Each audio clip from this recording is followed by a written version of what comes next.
What's good? What's good, everybody? Welcome back to another episode of the Urban Platform Speaks. Make sure to like and subscribe to the channel as you come in and check out the content. And with that being said, I want to speak on some recent comments that Jason Whitlock made about Naphessa Collier, right? And I want to push back. And so everybody know that Naphessa Collier just recently gave a press conference where she basically exposed the WNBA and Kathy Engelbert. And just pointed out the lack of respect that they have and appreciation that the WNBA and Kathy Engelbert have for the players in the WNBA. They kind of like the attitude that they have towards these WNBA players and all that stuff. So she exposed that, and she got a lot of attention for that. But Jason Whitlock kind of have like a different take on Naphessa Collier, and I want to play what he said about Naphessa Collier and the WNBA, and then I want to come back and give my take on what he said because I'm going to push back on some of what Jason Whitlock said, and so Naphessa Collier, she is the star of the Minnesota Lynx. She had a chance to win the MVP this year. Most people thought the Minnesota Lynx were going to win the WNBA championship this year. She's the head of the WNBA Players Association, and she also runs a 3-on-3 Gus Macker league called the Unrivaled League. And yesterday, she attacked Kathy Engelbert, the commissioner of the WNBA, during a press conference. She opened with a 4-minute statement that is being celebrated all across social media. I think it's retarded what she did here. I'll try to explain that to you all. But man, it's being celebrated. Man, she stuck it to Kathy Engelbert and she embarrassed Kathy Engelbert. And I can't believe Kathy Engelbert said this or that. I find this entire thing embarrassing. I'm going to play the entire 4-minute clip here so we have Naphessa Collier in context before I respond. But this is her talking about what's going on in the collective bargaining agreement negotiations between the Players Association and Kathy Engelbert and the owners of the WNBA. Let's play the full clip here. all right, so I'm gonna skip over some of that, but before I skip over that, what Naphessa Collier said, I mean, I gotta push. I don't think it was embarrassing to Naphessa Collier. I think what Naphessa Collier did, her main purpose was to further expose the WNBA and Kathy Engelbert. I think that I'm not sure if it gave them more leverage as far as like when they go into the collective bargaining agreement. Publicly, it don't make the WNBA and Kathy Engelbert, it don't make them look good publicly. But I just think that she exposed them. That's just like in any other industry, they would be considering like, like a whistleblower, right? And I think the way that Naphessa Collier, the way she did it, like she had everything written down. She was, she was professional. She knew what she was going to say, and she gave a clear description of what was going on. What happened, what was said. So I don't think it was. I don't think it was done in a unprofessional manner, or she looked like an idiot. So, but I want to speed this up a little bit because we already heard what was said, and I want to get back into Jason Whitlock's statements. All right. Again, I blame social media for promoting a level of stupidity that's dangerous, toxic, lethal. This will sound like an overstatement. We may never see the WNBA again. This may be it. And it. All right, so I want to comment on that statement, right? The thing is about that, right?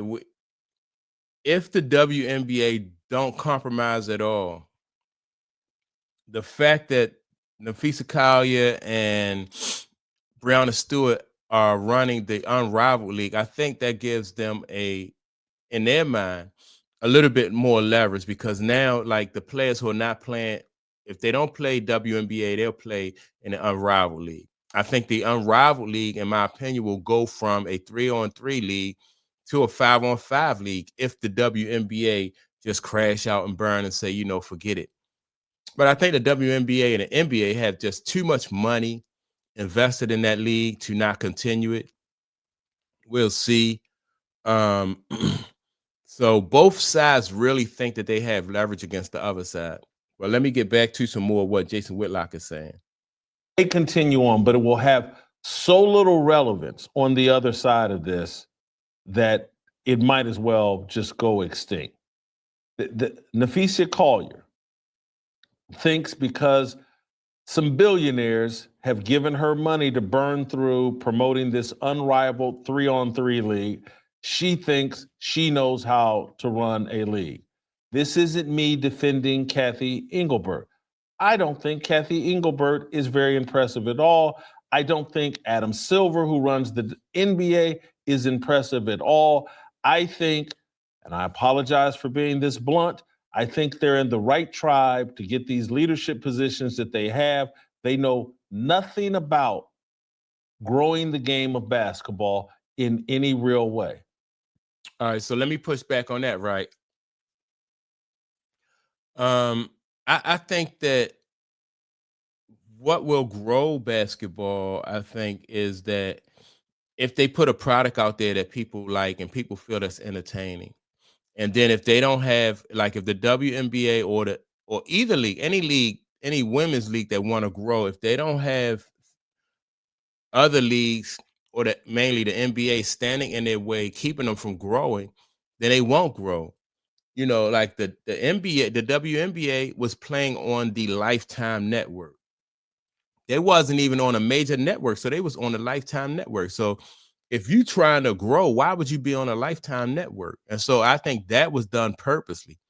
And I think that what will happen with the WNBA, no matter how much money these young ladies are able to get in collective bargaining, I think they will still, try to cap off their growth, put like almost like the glass ceiling effect. They're not going to let them grow, but for so much, right?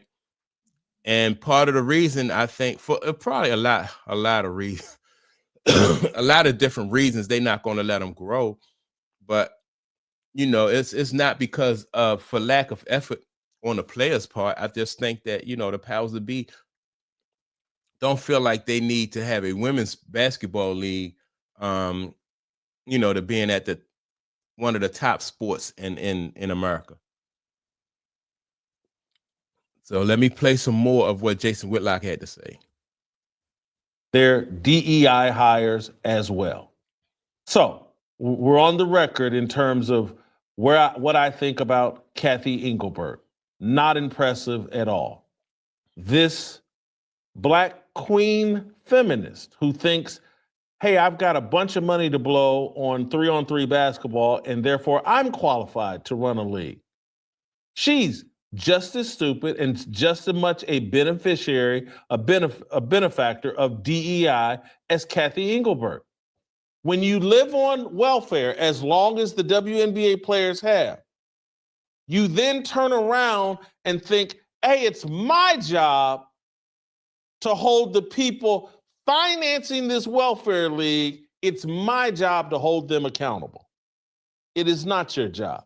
You don't even remotely understand how rough negotiations over millions and billions of dollars are. When you get in a high stakes negotiation for millions and billions of dollars, really rough things are going to get said.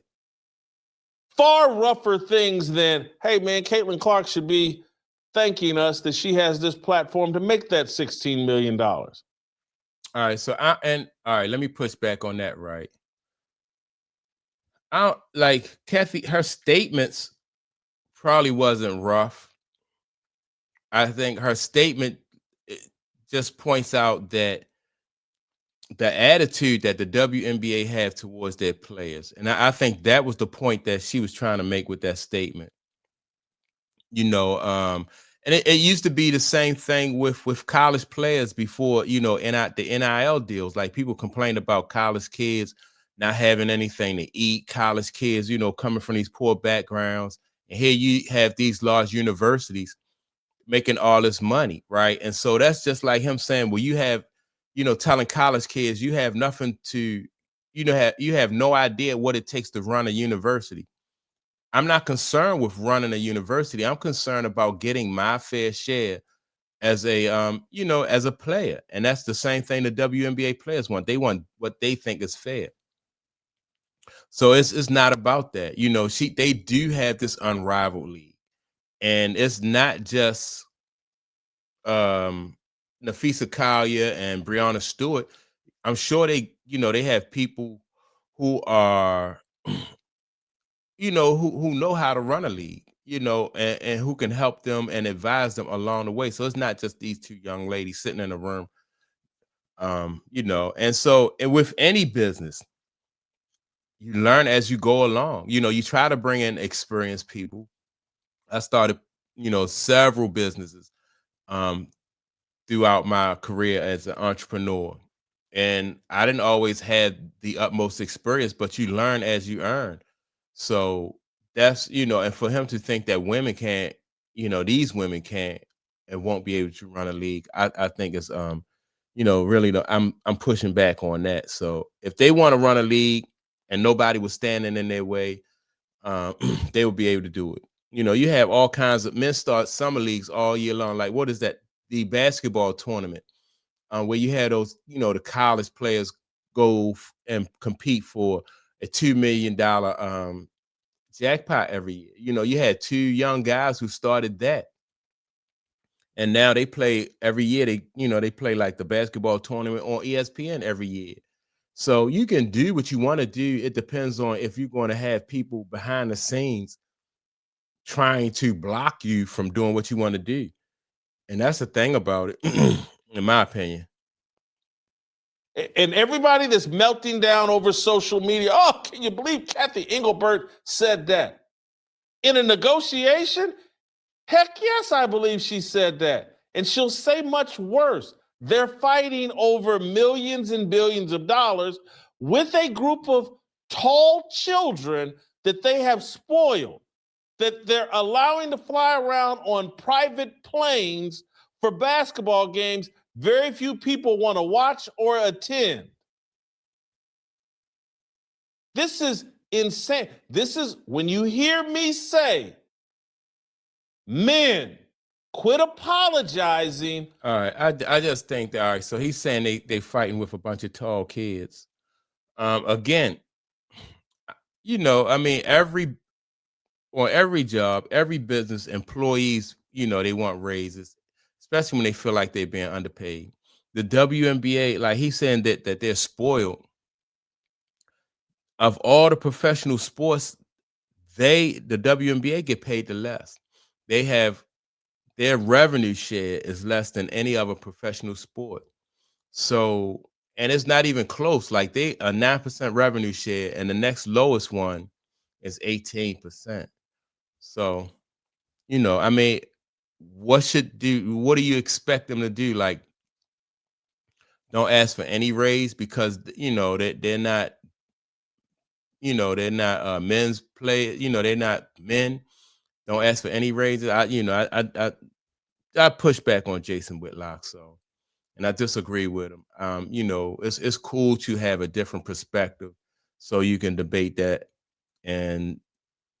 But I push back on Jason Whitlock. I agree that when you're negotiating, you're talking about a lot of money. Things get said, right? And so this right here, I think, was a business move by Naphessa Collier to use what was said and a business tactic, like use this as leverage. So now they have public sentiment, public support on the player side. A lot of times, big businesses, especially sports teams, they make the players. NFL has done it, NBA has done it, Major League Baseball has done it. They make the players look like greedy athletes, right? And the owners kind of stay out the limelight.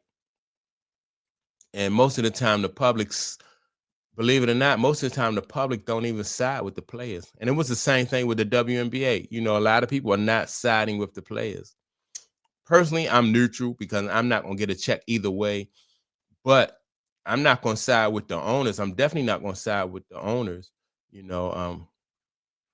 But I think that these young ladies are trying to do everything they can to gain leverage so they can get paid more.